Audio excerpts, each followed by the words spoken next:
సంఘములో దేవుడు ఒక కుటుంబాన్ని నడిపించాడు అంటే, సహవాసంలో నీతో జతపరచడానికి ఒకరు దేవుడు నీతో కలిపాడు అంటే విడగొట్టడానిక, నిన్ను నీతో వేరు చేయడానిక? లేదండి, ఇదా అలా అని సమర్థించుకొని మాట్లాడే స్థితి ఎందుకండి మనకు? ఒకసారి ఆలోచన చేయండి. ఆ భ్రమలో మనం ఉంటున్నామో మనము? చివరికి ఏమైపోతుందో తెలుసా? సంఘములో చీలికలు ప్రారంభమైపోతాయి. ఇప్పుడు దేవుని పిల్లలారా, నా మాటనే వినాలి, నా మాటనే నెగ్గాలి. ఏంటంటే యేసుక్రీస్తు వారు తన శిష్యుల పాదములు కడిగాడంటే, ఒక దాసుడుగా ఉన్నప్పుడు ఆ తగ్గింపు గుణము నీలో లేదా? ఒక సంఘాన్ని గురించి నువ్వు తగ్గించుకోలేవా? ఒక మెట్టు దిగలేవా? వాళ్ళే రావాలి, నా మాటనే వినాలి, నా మాటని కొనసాగించాలని ఆ భ్రమలో ఉండి నువ్వు ఎవరిని మోసం చేయాలనుకుంటున్నావు? దేవుడు నిన్ను నిలబెట్టింది సంఘాన్ని చీల్చడానికి కాదు. దేవుడు నిన్ను పెట్టింది సంఘములో ఉన్న వాడిని విడగొట్టడానికి కాదు. నిన్ను ఎందుకు పెట్టాడు? సంఘాన్ని నువ్వు సంరక్షించాలి, పోషించాలనే ఉద్దేశం దేవుంది ఉంది కదా. ఎందుకు ఆ భ్రమలోకి వెళ్ళిపోతున్నావు? ఎందుకు ఆ భ్రమలో నేను బ్రతకడానికి నువ్వు ప్రయత్నం చేస్తున్నావు? నీ ఘటములో నిన్ను కాపాడుకునే స్థితిని ఎరిగి ఉన్నావా? నేను ఎక్కడైనా పడిపోతున్నానా? నా ద్వారా ఏమైనా తప్పు జరుగుతుందా? కుటుంబానికి ఏదైనా ఆయాసకరంగా కనబడుతుందా? సంఘానికి నేను ఏమైనా ఆయాసకరంగా ఉంటున్నానా? ఒక్కసారి ఆలోచన చేయబడ్డ దేవుని పిల్లలారా, పాపము కలిగించు భ్రమ అనేది ఏంటండి?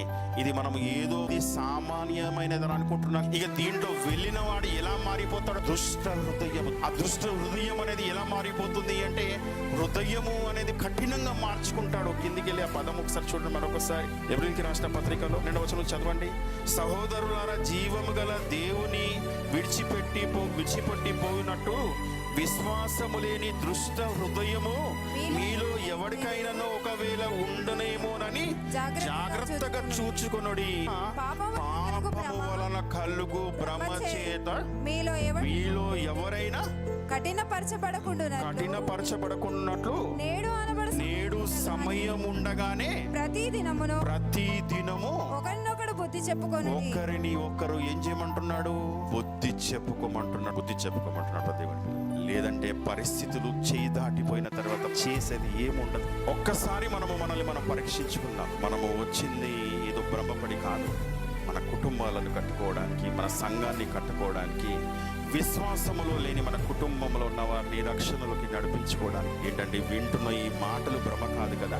వింటున్న ఈ మాటలు మనకు భ్రమ చేత దేవుడు మనకు తీసుకొని రాలేదు కదా. ఏంటంటే, దేవుడు మనలో తీసుకొని వచ్చింది సత్యమైన వాక్యము వైపు నడిపించింది, సత్యమైన వెలుగులోకి తీసుకొని వచ్చింది. ఆ దేవుడు నా పరలోకాన్ని మనలందరినీ తీసుకొని వెళ్ళిపోవడానికి.